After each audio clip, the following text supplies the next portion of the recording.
In GF Feminiches Maine, We don't just teach, we create, we build we mold, individuals. ready for the real world. Governor Ferrer Memorial National High School Main Campus. Tatak Ferrer yan!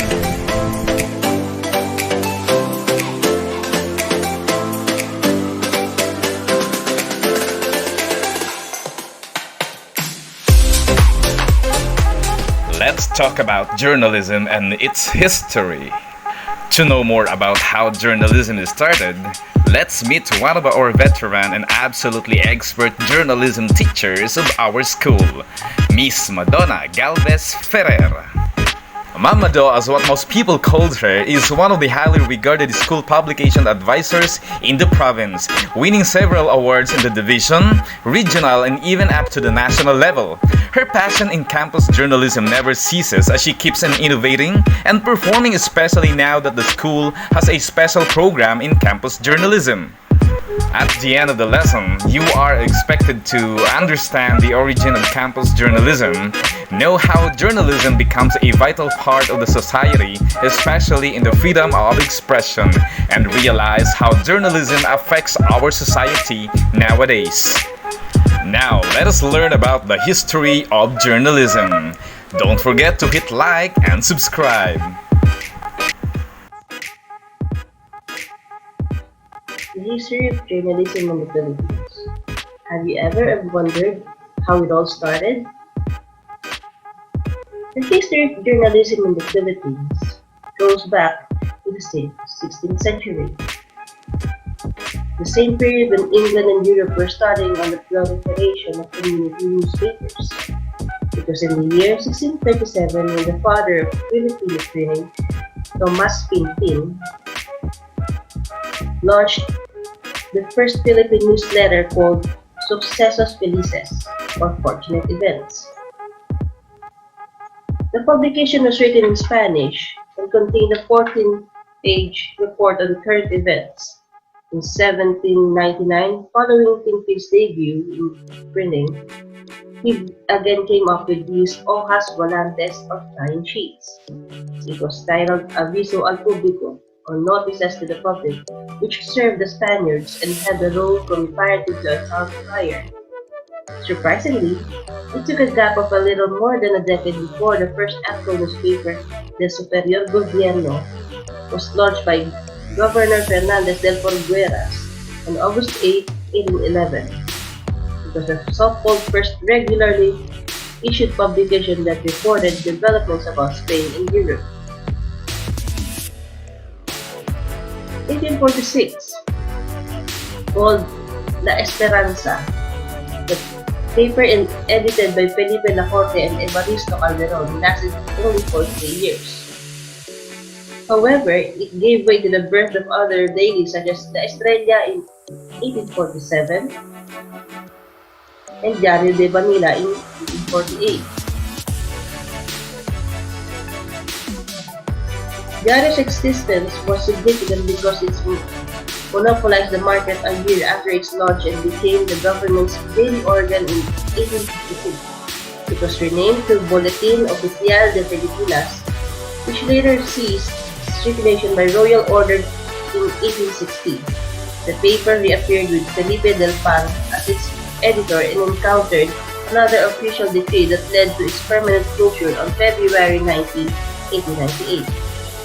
There had been a surplus of newspapers, but most of them talked about the same issues and held almost similar formats.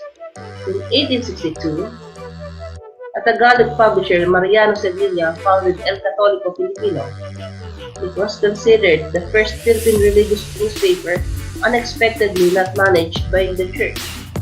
It was also a paper which seriously dealt with the Filipino problems. Another first in the history of is El Porvenir, Filipino, founded in 1865. It was the newspaper that pioneered in 2-day dailies. Later, it was followed by Revista Mercantil, which came out the same year. The year 1887 marked the beginning of a more opinionated journalism in the Philippines. It officially began in April 1, 1887 with the birth of La Opinion, to which it was the first paper to defy the friars that campaigned to ouster the religious beliefs. Next is the period of revolution. Do you know them? They are the reformists. The period of revolution in February 1889, La Solidaridad came out as the mouthpiece of the revolution. It operated with its policies to work peacefully for social economic reforms, to expose the real plight of the Philippines and champion liberalism and democracy.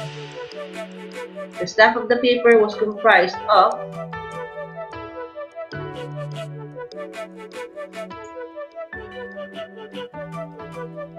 the personas like Jose Rizal, Graciano Lopez Jaina, Marcelo H. Del Pilar, Mariano Ponce, Andres Bonifacio, and Pio Valenzuela.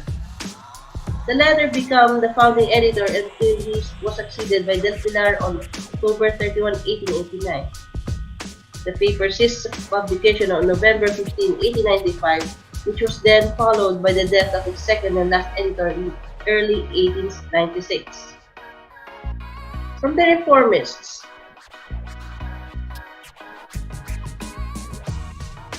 newspapers, the Secret Society of Rebels, or better known as the Katipunans, also came up with their own publication and established Ang Kalayaan, or Liberty, on January 1, 1896. It was edited by Pio Valenzuela, Emilio Jacinto, and Andres Bonifacio. Unfortunately, it came out with one issue when a Katipunero betrayed the secrecy of the paper. Nevertheless, its existence increased the membership of the society to 30,000. Other revolutionary papers that emerged in those times were El Heraldo de Iloilo in January 1, 1898, La Libertad on June 20, 1898, and also in the same year, La Independencia, which was founded on September 3 by General Antonio Luna and Fernando Maria Guerrero.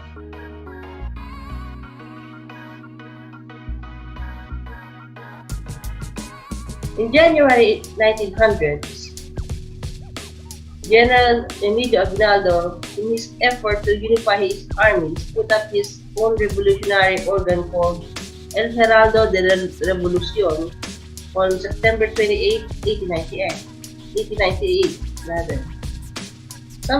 Likewise, with the arrival of more American fleets on August 13, 1898, American editors aboard Admiral Dewey's flagship came up with the paper Bounding Willow.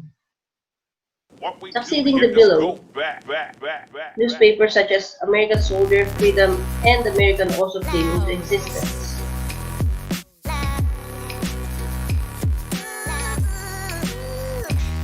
Next is the American Colonialism, which was in 1898.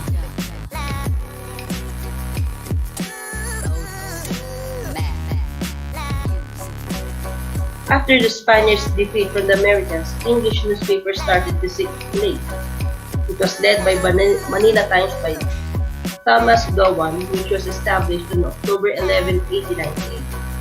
The paper was a response to the complaints of American soldiers with the lack of good English newspaper at that time. Of course, it was led by Spanish newspapers. The paper was a response to which Alejandro Roses, who was already running the TVT or Talibanda La Vanguardia Tribune, which was at that time was already a chain, then realized the unnecessary owning of another English paper, and so he closed it down in 1930. Also sometime in 1927, the son of Alejandro Roses Sr., Ramon Roses, put up a magazine known as Graphic. TVT was considered the first newspaper chain in the Philippines.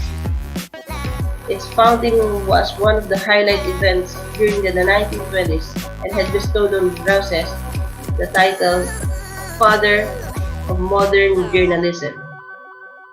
Again, the father of modern journalism is Ramon Roses. Manila Tribune was established by Roses on April 1, 1925, with Carlos P. Romulo as editor. Another American newspaper issued that time was the oldest existing newspaper, the Manila Daily Bulletin, established by Carson Taylor in February 1, 1900. The paper started out as a shipping journal and later widened its scope in 1912.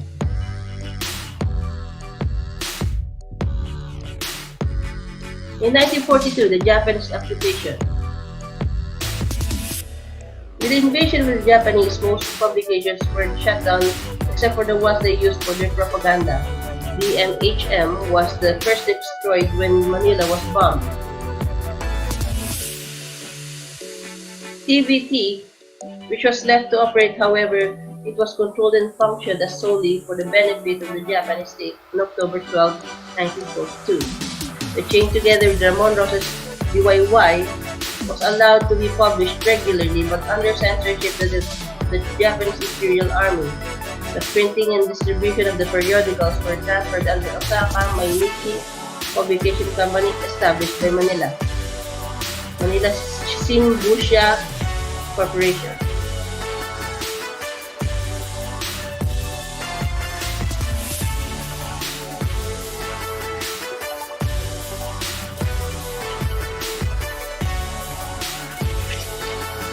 For post-liberation, which was 1945, after the atrocities of the Japanese in World War II in general, Manila was freed on February 3, 1945.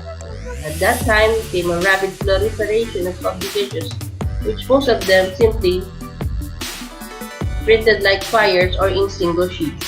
Manila Free Philippines became the first post-liberation newspaper published by the U.S. Office of War Information. The paper circulated from February to September of 1945. Some of the periodicals closed by the Japanese made comebacks, but those used by the propaganda one by one perished. Those were revived included the Manila Bulletin, further developed in 1947. Philippines Herald Manila Chronicle started as a people's newspaper and was later bought by Eugenio Lopez in 1947. The Manila Times was established by the Roses family. Likewise, Ramon Roses, son of Don Alejandro, also put out Manila's first afternoon newspaper called Evening News. Furthermore, his graphic, renamed as Iskap Graphic, DYY, and vernacular sister publications Bisaya, Banawag, and Hiligay noon were also relaunched.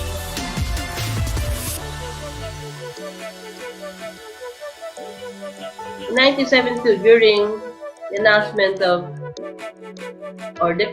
declaration of martial law, after more than 3 decades of free press, on September 21, 1972, upon the declaration of martial law, publications were once again halted from their liberal operations. Media entities were sequestered or closed down, restraining their operations unless approved by MMC/MAC agency, which was tasked to regulate them. Editors, publishers, and activist journalists were put into jail, considering them as a threat to the administration. It was in this period when the likes of Eugenio Lopez Jr., Chino Roses, Max Sullivan, Luis Beltran, Teodoro Locsin, Jose Jocno, Benigno Aquino Jr., and others were detained at Camp Crame. The only periodicals that continuously existed were those owned by the Marcos cronies and relatives. This included Manila Daily Bulletin, then owned by the late General Hans Menzi, who was presidential aide-de-camp. The Times, Journal by Benjamin Cocoy Romualdez, brother of the First Lady Imelda Marcos, and Daily Express by Roberto S. Benedito, who was a family friend.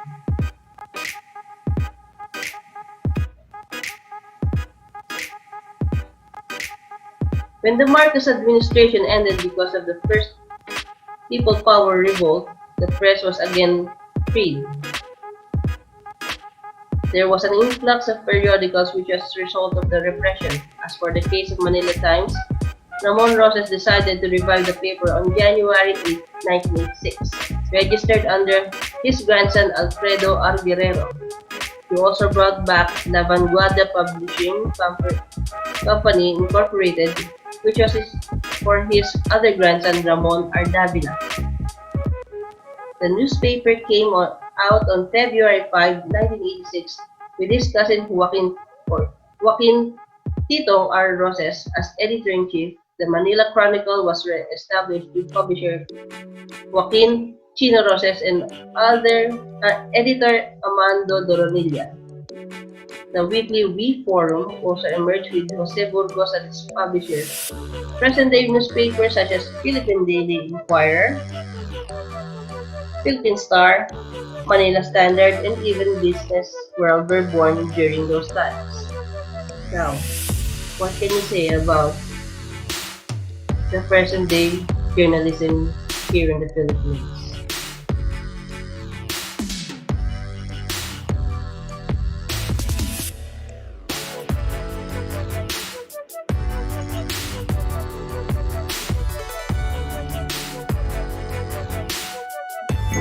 Ginagawa ng Governor Ferrer Memorial National High School Main Campus ang lahat upang maging handa sa nalalapit na pasukan. Sa pakikipagtulungan ng lahat, tiyak magiging okay ang lahat. Sa GFMNHS Main, handa isip, handa bukas. Tatak Ferrer yan!